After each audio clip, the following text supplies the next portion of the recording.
एआयचं tool तुम्ही घेतला असेल तर ॲज अ सेंटर म्हणून तुमची भूमिका काय? तर तुम्हाला काय करायचं आहे, विद्यार्थी ॲड करायचे आहेत, विद्यार्थ्यांना आय डी पासवर्ड क्रिएट करायचा आहे. आम्ही काय करतो, MTSLला जो लर्निंग आय डी आणि पासवर्ड असतो तो सेमच लर्निंग आय डी पासवर्ड विद्यार्थ्यांना देतो.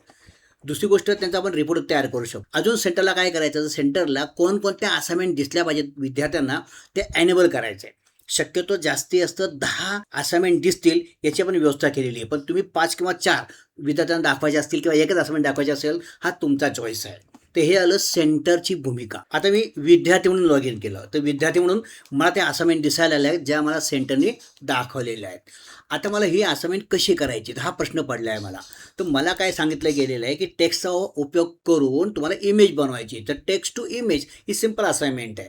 तर मला काय काय वापरता येईल, जेमिनाय वापरता येईल किंवा ChatGPT वापरता येईल किंवा मेटा वापरता येईल, खूप साऱ्या गोष्टी वापरता येतील.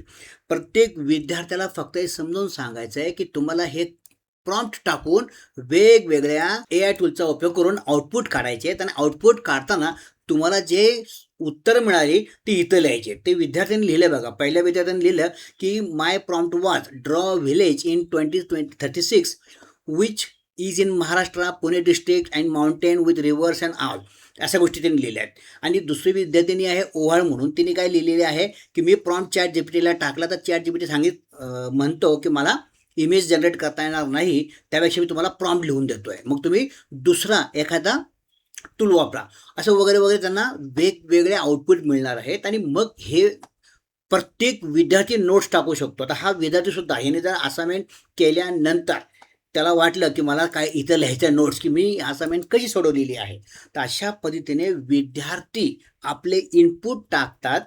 थोडक्यात एकमेकांना मदत करायची विद्यार्थ्यांनी, आणि ॲज अ विद्यार्थी बनून आपला स्टाफ किंवा एखादा टीचरसुद्धा त्या समूहात सहभागी होऊ शकतो आणि ते सुद्धा इनपुट देऊ शकतात. जसं इथं प्रत्येक ठिकाणी तुम्हाला एक एक इनपुट दिसेल. हे मी इनपुट त्यासाठी त्यांना दिलेलं आहे. विद्यार्थ्यांनी आता जस्ट सुरू केलेलं आहे की कोणता वेबसाईट वापरता येईल, तुम्हाला कोणतं टूल वापरता येईल, आणि हे आपण स्वतः एकदा वापरून बघितलेलं आहे. तर अशा पद्धतीने हे टूल वापरता येणार आहे. असाइनमेंट केली असेल तर विद्यार्थ्यांनी डन बटनावरती क्लिक करावं, आणि ते असाइनमेंट त्याला अपलोड करायची असेल, अपलोड केली असेल तर अपलोड बटनावरती क्लिक करावं, आणि ते सगळं दिसणार आहे इथं. किती असाइनमेंट अपलोड केलेले आहेत, MS ऑफिसच्या सुद्धा, AIच्या सुद्धा, किती स्किल अपलोड आहेत, किती स्किल त्याला येत आहेत आणि किती स्किल अपलोड केलेले आहेत. संख्या वेगवेगळी असू शकते. समजा मी 100 असाइनमेंट केलेले आहेत पण अपलोड मात्र 10च केलेले आहेत, असं सुद्धा होऊ शकतं. 10 अपलोडेड इथे दिसेल, 10 अपलोड केल्यात आणि 100 असाइनमेंट केलेले आहेत. असाइनमेंटची संख्या आपल्याला मोजायची की मॅक्झिमम असाइनमेंट त्यांनी केल्या पाहिजेत. तसंच MS ऑफिसचं सुद्धा होईल की MS ऑफिसचे किती असाइनमेंट केलेत त्यांनी समजा 10 असाइनमेंट केलेत, पण प्रत्येक असाइनमेंटमध्ये तो काय काय शिकला, अगदी मायक्रो स्किल सुद्धा लिहायचे आहेत. For example bold, italic, underline, alignment, A to Z अशी लिस्ट बनवून त्यांना आपण दिली तर विद्यार्थी टिक करत जातो, आणि अशा पद्धतीने आपल्याला स्किल पण मोजता येतात. आणि काही स्किल राहिल्या असतील तर विद्यार्थी सांगेल की सर मला ही गोष्ट काही कळलेली नाही, मला सांगा, मी त्यावेळेस नव्हतो, सुपरस्क्रिप्ट आणि सबस्क्रिप्ट काय असतं, तर ठीक आहे, त्याला मी तेवढं सांगितलं. तर अशा पद्धतीने बॅलन्स करता येऊ शकतं, म्हणून हे टूल बनवलेलं आहे. आता ह्या टूलमध्ये आपण व्हिडिओ एकही टाकलेला नाही आहे, कारण इरामध्ये ऑलरेडी विद्यार्थ्यांना ग्रीन झोनमध्ये खूप सारे व्हिडिओ दिलेले आहेत जे ते मोबाईलवरती लर्नर ॲपमधून पाहू शकतात.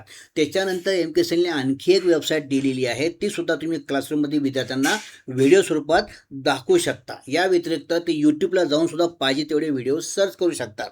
इतकं सगळं असून आपण जर त्यांना ते व्हिडिओ वगैरे दिले आणि जर का विद्यार्थी लॉग इन झालं नाही, मनासारखं आउटपुट आलं नाही, तर टीचरला प्रत्येक विद्यार्थ्याला शिकवायला अडचण येईल. त्यापेक्षा विद्यार्थी स्वतः लर्न करतोय आणि विद्यार्थी एकमेकांना शिकवत आहेत, तर ही ती मेथड मी डेव्हलप करता इथं प्रयत्न केलेला आहे. आणि सर्वांच्या असाइनमेंट विद्यार्थ्यांना इथं दिसणार आहेत, एकमेकांचा असाइनमेंट त्यांना इथं पाहता येणार आहेत. जेव्हा ते पोर्टफोलिओवरती क्लिक करतील त्यांना ही असाइनमेंट पाहायला मिळेल. प्रत्येक विद्यार्थी आपापला रोल नंबर टाकून चेक करू शकतो किंवा इतरांचे सुद्धा असाइनमेंट ते चेक करू शकतात, आणि हे सगळं अगदी मोबाईलवरती सुद्धा त्यांना करता येणार आहे. झालेली असाइनमेंट अपलोड कशी करायची, तर त्यासाठी आपण माय फोल्डरचं बटन दिले इथं आपण डायरेक्टली त्यांच्या गुगल ड्राईव्हला त्यांच्या असाइनमेंट सेव्ह करायची सुविधा दिलेली आहे. ते आपली जी वेबसाईट आहे AI टूल नावाची, विद्यार्थ्यांना आपण 100 टूल शिकवणार आहोत असं म्हणतोय, तर खरंच 100 असाइनमेंट टास्क त्याच्याकडनं करून घेतोय की नाही, त्याचा पुरावा आपण क्रिएट करतो की नाही, हे लर्निंग लॉग पद्धतीने आपण क्रिएट करतोय. MS ऑफिसचे सुद्धा आपण 200पेक्षा जास्त स्किल त्यांना शिकवतोय. हे विद्यार्थी स्वतः टिक करत जाणार आहेत किंवा त्यांच्याकडे आपण टिक करून घेणार आहोत आणि त्याचे रिपोर्ट्स आपल्याला क्रिएट करता येतील आणि जनतेला दाखवता येतील. म्हणजे पुढच्या बॅचला तुमच्याकडे खूप सारे जास्त ॲडमिशन होऊ शकतात. तुम्ही बिनधास्त सांगू शकता की आमच्याकडं 100 AIचे टास्क मुलांकडून आम्ही करून घेतलेत, हे बघा पुरावा. म्हणून तुम्ही पोर्टफोलिओवरती क्लिक करू शकता किंवा ती वेबसाईट त्यांना शेअर करू शकता, ते घरी बसून सुद्धा पाहू शकतील. तर असं ते टूल आहे. या संदर्भात मी 2दा वेबिनार घेतला होता, तर त्या वेबिनारचा व्हिडिओची लिंकसुद्धा मी खाली शेअर करतो. ज्यांना हवा असेल पूर्ण डीपमध्ये 1 तासाचा व्हिडिओ पाहायचा आहे ते पाहू शकता.